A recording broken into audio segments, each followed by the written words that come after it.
Matric के exam के लिए बहुत ही इम्पोर्टेंट क्वेश्चन है, बहुत ही इम्पोर्टेंट क्वेश्चन है। आप इसको ध्यान से देखिए और सीखने की कोशिश कीजिए, जो आपके बोर्ड के एग्ज़ाम में बहुत सारे ऐसे क्वेश्चन आएंगे। देखिए, एक समबाहु त्रिभुज का भुजा 4 सेंटीमीटर है, तो इसका क्षेत्रफल और परिमिति निकाले। क्या निकाले? क्षेत्रफल और परिमिति। तो देखिए यहाँ पे क्या लिखेंगे? हल लिखेंगे।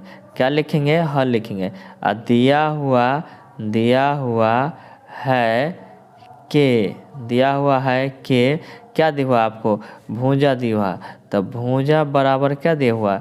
4 सेमी। क्या दिया हुआ? 4 सेमी। तो अब इसका क्षेत्रफल तो देखिए, समबाहु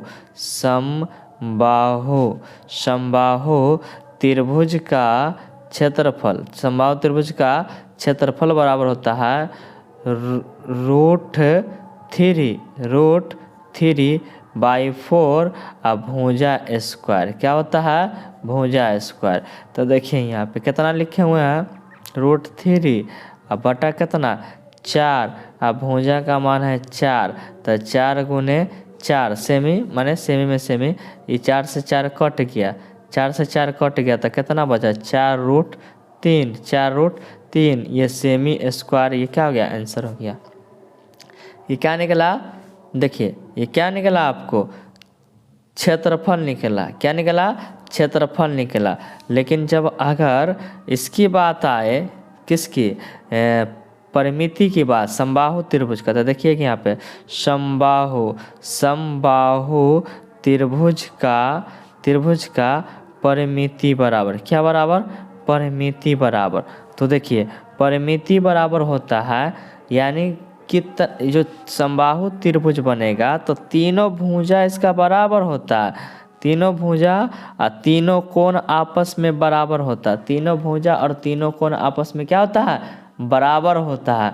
तो बताइए, तो परिमिति तो 3 गुने भुजा हो जाएगा, 3 गुने भुजा, तब बराबर क्या हो जाएगा? तो देखिए यहाँ पे हो जाएगा आपको 3 और गुने कितना है? 4, तब बराबर 12 सेमी, बराबर 12 सेमी। ये क्या निकला? परिमिति निकला। आइए दूसरा क्वेश्चन देखिए।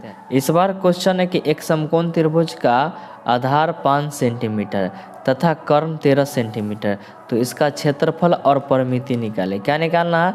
क्षेत्रफल और परिमिति। तो यहाँ पे क्या लिखेंगे? सबसे पहले हल लिखेंगे। हल लिख के देखिए, ये आधार आपको कितना दे दिया? आधार दे दिया है आपको 5 सेमी, और कर्ण दे दिया है, कितना दे दिया है? कर्ण बराबर दे दिया है 13 सेमी। कितना दे दिया है? 13 सेमी। तो एक बात बताइए कि आप समकोण त्रिभुज देखे होइएगा, तो समकोण त्रिभुज का जो फोटो होता है वो कुछ इस प्रकार होता है, ऐसा होता है, यानी ये 90 डिग्री का बनता है, ये 90 डिग्री का बनता है। अरे ये ए हो गया, ये बी हो गया और ये सी हो गया। तो आधार आपको दे दिया 5 सेंटीमीटर और कर्ण दे दिया 13 सेंटीमीटर। तो समबाहु त्रिभुज का क्षेत्रफल बराबर जो होता है वो आधार गुने ऊंचाई, ये जो है ये निकालना पड़ेगा। तो आपको ऊंचाई यानी लंब बोलते हैं, इसको क्या बोलेंगे? लंब। तो लंब बराबर होता है √अंडर कर्ण का स्क्वायर और माइनस आधार का स्क्वायर, कर्ण का स्क्वायर माइनस आधार का स्क्वायर रूट में। तो देखिए कर्ण का स्क्वायर कितना हो जाएगा? तो 13 सेमी का स्क्वायर और माइनस आधार कितना हो जाएगा? तो 5 का स्क्वायर, 5 सेमी का स्क्वायर और रूट चढ़ा दीजिएगा। तो बताइए 13 में 13 से गुना कीजिएगा तो 169 सेमी स्क्वायर और माइनस 25 सेमी स्क्वायर हो जाएगा। रूट चढ़ा दीजिए इस पर, तो कितना बच जाएगा जानते हैं? 144 सेमी स्क्वायर रूट के अंदर। तो किसका है जानते हैं? ये 12 का है। कितना का है? 12 का। अब देखिए 12 सेमी ये निकल गया हमारा 12 सेमी। कितना निकल गया? 12 सेमी। अब इसका क्षेत्रफल निकालेंगे। तो समकोण त्रिभुज का क्षेत्रफल बराबर होता है हाफ, यानी 1/2 गुने लंब गुने ऊंचाई, यानी लंब गुने आधार, गुने लंब होता है, या लंब गुने आधार, या हम इसको लिख सकते हैं आधार गुने ऊंचाई, आधार गुने ऊंचाई। देखिए आधार गुने आधार गुने ऊंचाई होगा। क्या होगा? ऊंचाई होगा। तो बताइए 1/2 आधार का मान कितना है? 5 और ऊंचाई का मान कितना है? 12। काट दीजिए 6 बार, तो 6 मरते तो 6 पंचे 30, 6 पंचे 30 और सेमी है और क्षेत्रफल है तो सेमी स्क्वायर। ये हो गया आपको आंसर। ये क्या हो गया आपको आंसर? समकोण त्रिभुज का 5 सेंटीमीटर आधार था तो कर्ण कितना 13 सेंटीमीटर, तो इसका क्षेत्रफल निकाले। तो क्षेत्रफल का फॉर्मूला होता है आधार गुने ऊंचाई, 1/2 आधार गुने ऊंचाई। अब देखिए यहाँ पर हम जो निकालेंगे वो निकालेंगे आपको क्या निकलेगा? समकोण त्रिभुज का परिमिति। क्या निकलेगा? परिमिति। तो देखिए बराबर होता है तीनों भुजाओं का योग, तीनों भुजाओं का योग। तो देखिए कितना है? तीनों भुजा, तो एगो 5 है, एगो 12 है और प्लस एगो 13 है। जोड़ दीजिए 12 5 17 ये हो 30 से हो जाएगा, लेकिन ये में सेमी होगा। क्या होगा? सेमी होगा। ये हमारा परिमिति हुआ और ये हमारा क्या था? क्षेत्रफल था। ये समकोण त्रिभुज का क्षेत्रफल और परिमिति था। आइए कुछ दूसरा क्वेश्चन देखते हैं। देखिए क्वेश्चन है कि एक वृत्त का त्रिज्या 7 सेंटीमीटर है, तो इसका व्यास, परिधि और क्षेत्रफल निकालें। तो यहाँ पे लिखेंगे हॉल। क्या लिखेंगे? हॉल। और दिया हुआ है कि देखिए त्रिज्या, तो त्रिज्या को r से सूचित करते हैं। किससे? r से। तब बराबर 7 सेंटीमीटर। अब देखिए व्यास बराबर होता है, व्यास को d से सूचित करते हैं, 2 गुने त्रिज्या, 2 गुने त्रिज्या लिख दीजिएगा, 2 गुने त्रिज्या। तो 2 गुने त्रिज्या का मान कितना है? 7 सेंटीमीटर।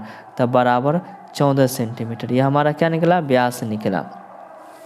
यानी त्रिज्या का दुगुना। देखिए ये है वृत्त, ये क्या है? वृत्त। और यहाँ से यहाँ तक जो होगा वो त्रिज्या है। और पूरा इसमें सटा देंगे, ये पूरा सटा देंगे तो यहाँ से यहाँ तक व्यास। तब व्यास त्रिज्या का दुगुना और त्रिज्या व्यास का आधा। अब देखिए इसका जो हम क्षेत्रफल ये परिधि निकालेंगे, तब वृत्त का परिधि बराबर होता है 2πr। तो 2 गुने 22 और पाई का मान होता है 22/7 गुने 7। इस 7 से 7 खत्म, सेमी था इसमें, तो 22 दूना 44 सेमी आंसर। क्या निकला? ये वृत्त का परिधि निकला। अगला क्वेश्चन देखते हैं। वृत्त का क्षेत्रफल बराबर, देखिए वृत्त का क्षेत्रफल बराबर होता है πr स्क्वायर। तो 22/7 गुने 7 गुने 7, 7 से 7 खत्म, यानी सेमी सेमी। तब बराबर हो जाएगा 22 गुने 7 154 और सेमी का स्क्वायर। ये हमारा आंसर हुआ। आइए अगला क्वेश्चन देखिए। क्वेश्चन है 196 38 220 का 196 और 38 220 का 38 220 का एल्गोरिथम विधि से मौसा निकाले। तो देखिए ये जो है छोटका वाला, इससे भाग देना है इसमें, यानी एक तरह से ये भी भागे है। तो ये बड़का वाला को देखिए, इसका फार्मूला होता है a बराबर BQ plus R, BQ plus R. तो a बराबर बड़का और b बराबर छोटका। तो a बराबर हो जाएगा 38 220 और b बराबर हो जाएगा आपको 196। तो हम बता दिए हैं कि AQ plus BQ plus R, यानी a बराबर BQ प्लस आर। तो a का वैल्यू कितना है यहाँ पे? तो 38 और 220 और बराबर b कितना है? तो b का मान है 196। तो देखिए 196 में इसे भाग देना पड़ेगा 196 से, यानी 38 220 में भाग दीजिएगा तो 195 बार लगेगा। तो जितना बार लगेगा ना उतना इससे गुना कर दीजिएगा। अगर एक मरते में ही आ गया तो ठीक है, अगर नहीं आया तो आगे का प्रोसेस इसी तरह से करते रहेंगे। तो देखिए 195, तो 195 से गुना कीजिएगा ना तो ये पूरा पूरा कट जाएगा, तो 38,220 हो जाएगा। तो ये कट गया तो यानी 0, तो इस प्लस 0, तो आर का मान ये जैसे ये 0 आ जाएगा समझिएगा कि आप इस हिसाब का हीरो हो गए। क्या हो गए? हीरो हो गए। तो 0 आ गया तो देखिए ना 0 आंसर होगा और ना बीच वाला आंसर होगा, जिससे कटा है जिससे भाग लगा है वही आंसर होगा। तो इमोसा बराबर जो हो जाएगा आपको 196 हो जाएगा आंसर। आगे देखते हैं क्वेश्चन। देखिए क्वेश्चन दिया हुआ है कि अभाज्य गुणनखंड विधि से मौसा और लसा निकालें 6, 72, 120 का। ये आपका क्वेश्चन है, यानी 6, 72, 120 का आप अभाज्य गुणनखंड विधि से मौसा लसा निकालिए। तो देखिए 6, इसको ऐसे कर सकते हैं आप, तो 6 है तो 2 तो 3, ये 3 से एक बार, तो 2 गुने हम इसको 3 लिख सकते हैं, 2 गुने 3। अब 72 का तोड़िएगा अभाज्य गुणनखंड, तो 2 दूनी 4, 4 दूनी 8, 8 तिरिक 24 और 24 तिया 72, 24 तिया 72। आपको हो जाएगा इसमें ऐसे भी लिख सकते हैं कि 2 पर पावर 3 गुने 3 पर पावर 2। उसके बाद है आपका 120, 120, 120 तो 2 दूनी 4, 4 दूनी 8, 8 तिरिक 24 और 24 पंच 120, 1 2 3। हम इसको ऐसे लिख सकते हैं गुने 3 पर पावर 1 गुने 5 पर पावर 1। तो देखिए मौसा जो होगा वो तीनों में होना चाहिए, तीनों में।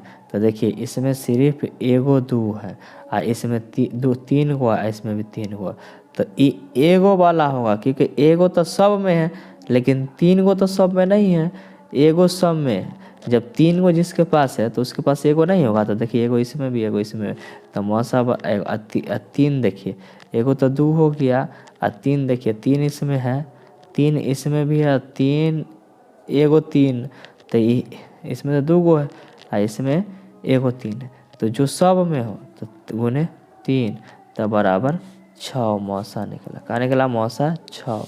लौसा बराबर देखिए लौसा का मतलब जो सबसे बड़ा हो, सबसे बड़ा, तो देखिए 1 है, ये 3 है, ये 3 है, तो ये तीनों में से ये दोनों में से कोई लिख दीजिए, 2 पर पावर 3 गुने, देखिए तो इधर 3 2 वाला हो गया। अब 3 वाला देखिए इसमें 2 पावर है और इसमें 1 पावर, तो 2 वाला लिख दीजिए, तो 2 वाला लिख दिए, ठीक है। और उसके बाद देखिए यानी इसमें तो काम ख़त्म है और इसमें को 5 बच जाता था गुने 5, तो देखिए 2 2 नीचे 2 गुने 2 गुने 2 गुने 3 गुने 3 गुने 5, 2 दूनी 4, 4 दूनी 8, 8 तिरिक 24, 24 पंचे 120, 12 तिया 36, 12 तिया 36 यानी 360 इसका आंसर हुआ। अभाज्य गुणनखंड विधि से ये क्वेश्चन था, बस सबको तोड़ के जितना भी देगा उसको तोड़ दीजिएगा और तोड़कर बना दीजिएगा। देखिए 1 नंबर वाला क्वेश्चन के लिए ये बहुत बार आएगा, परिमेय और अपरिमेय, परिमेय और अपरिमेय।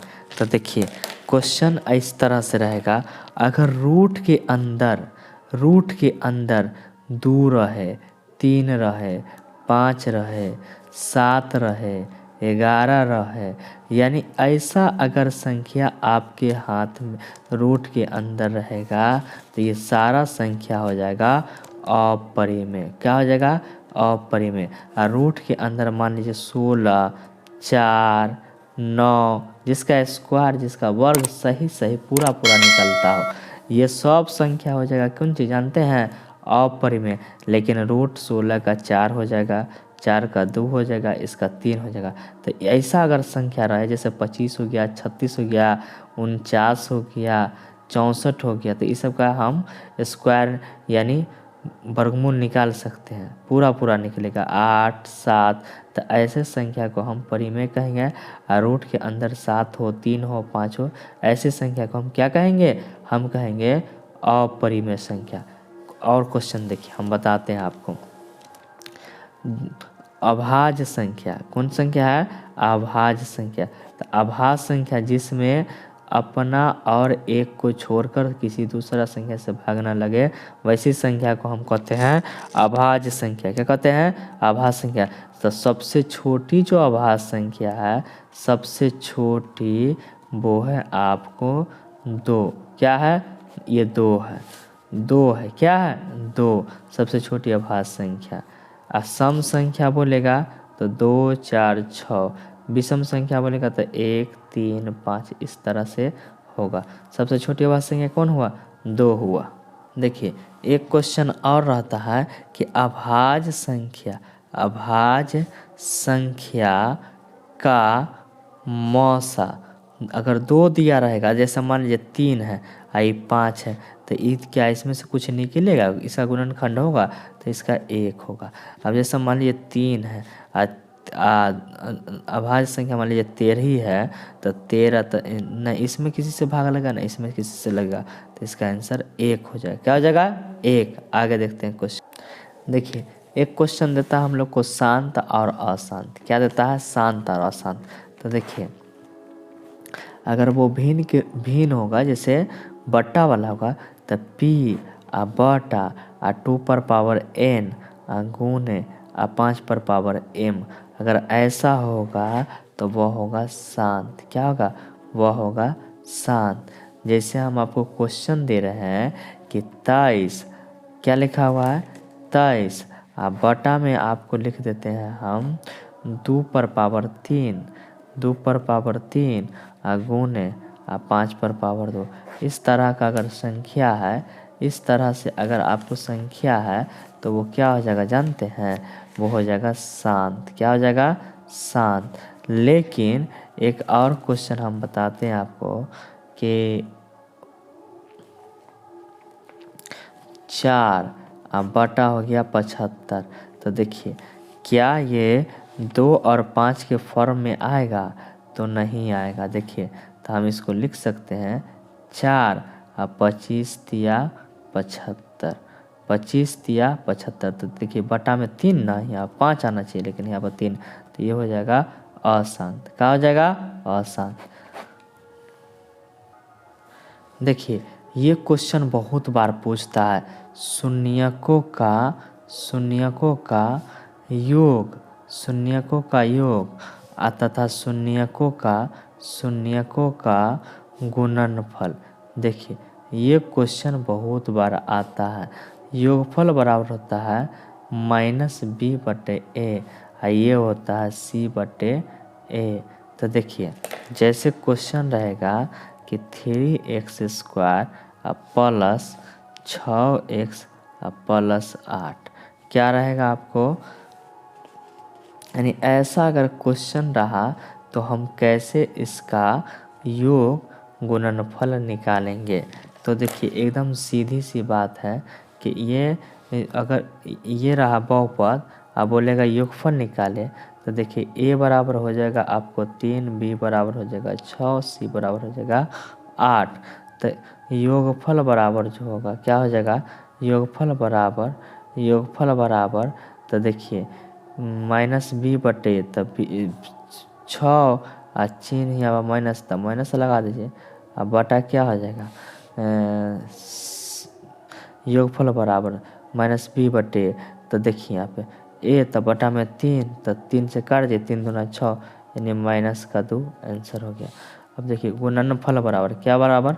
गुणनफल बराबर तब होता है c/a। तो c का वैल्यू कितना है? 8, a का वैल्यू 3। ये हुआ हमारा आंसर। ये बहुत बार क्वेश्चन पूछता है। देखिए एक क्वेश्चन और बहुत पूछता है, मूलों का योग दे देगा। जैसे मूलों का योग दे दिया, यानी शून्यकों का योग आपको दे दिया। शून्यकों का योग आपको दे दिया। क्या दे दिया? योग बराबर 3, गुणनफल बराबर आपको दे दिया मान लीजिए 4। तो इसका द्विघात बहुपद कैसे निकलेगा? पूछेगा द्विघात, तो द्विघात बहुपद बराबर होता है x² माइनस, देखिए शून्यकों का योग यहाँ पे लिखाएगा, शून्यकों शून्यकों का योग इंटू एक्स प्लस गुणनफल, यानी शून्यकों का गुणनफल। तो देखिए एक्स स्क्वायर माइनस, तो शून्यकों का योग कितना है तो 3 इंटू एक्स प्लस गुणनफल, तो गुणनफल कितना 4, तो एक्स स्क्वायर माइनस कितना हो 3x प्लस का 4, ये हमारा आंसर हुआ। देखिए ये भी दे देता है 1 नंबर 2 नंबर वाला में कि इसमें x और y का मान निकालें।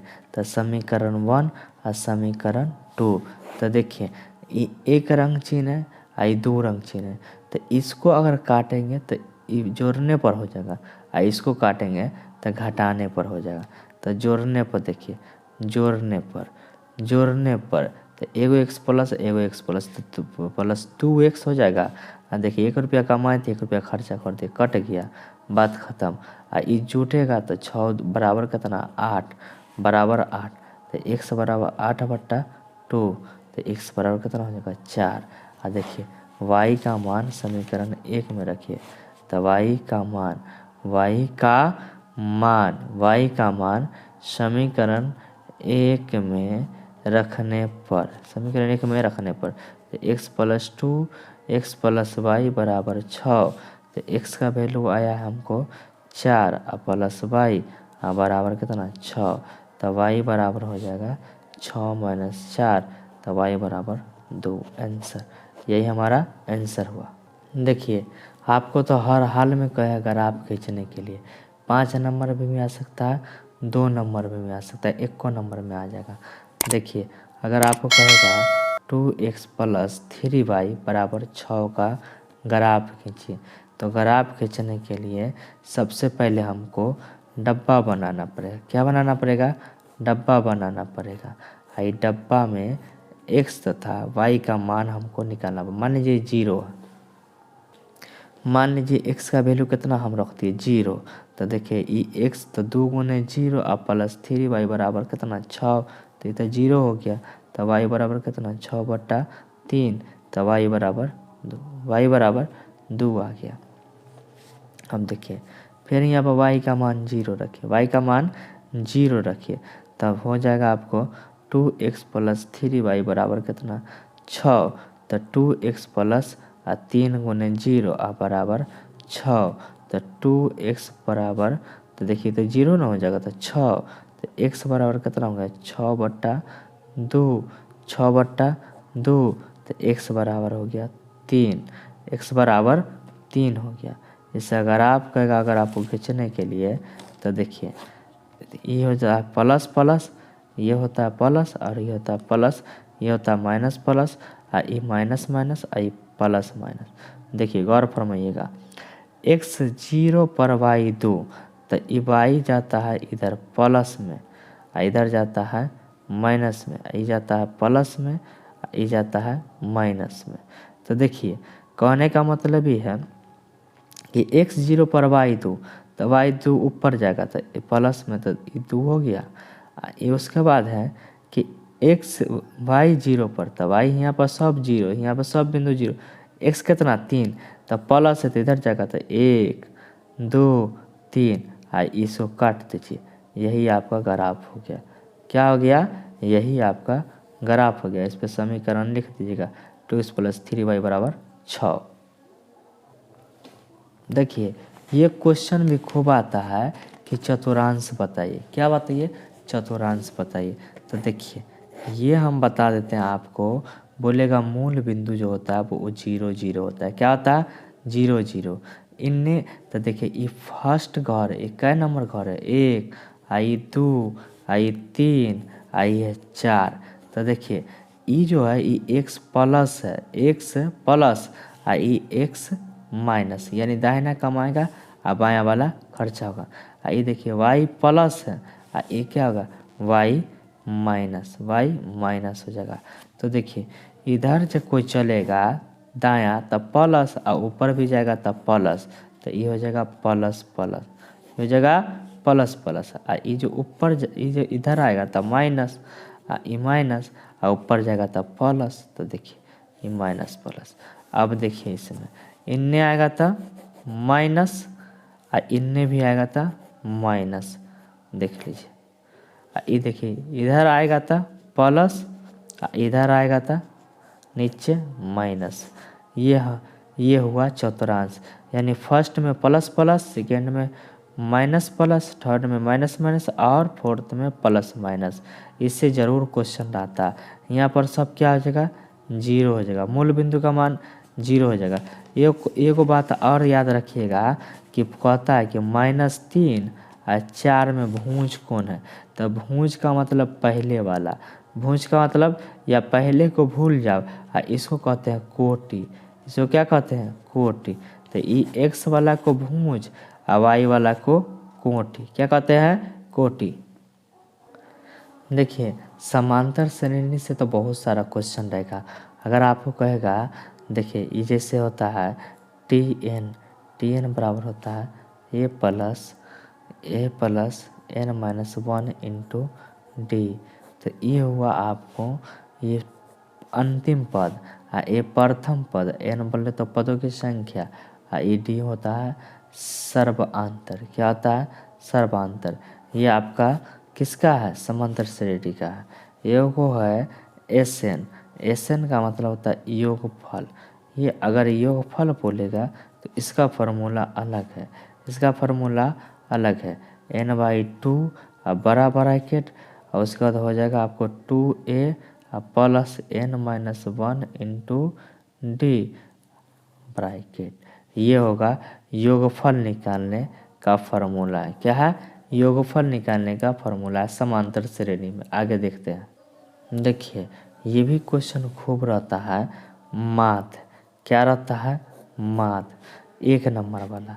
तो जैसे मान लीजिए 4 है, 3 है, 2 है और 7 है और इसका कहेगा माथ। तो माथ का एकदम आसान तरीका है, सबको जोड़ के जितना उसे भाग दीजिए। तो 4 आई 3 2 7 और बटा में 1 2 3 4। तो 4 3 7 और 7 7 14 और 2 16। बहुत अच्छा अंक आ गया। और बटा में 4, यानी 4 इसका आंसर हो गया, 4 इसका आंसर हो गया। देखिए बहुलक भी खूब आता है, बहुलक।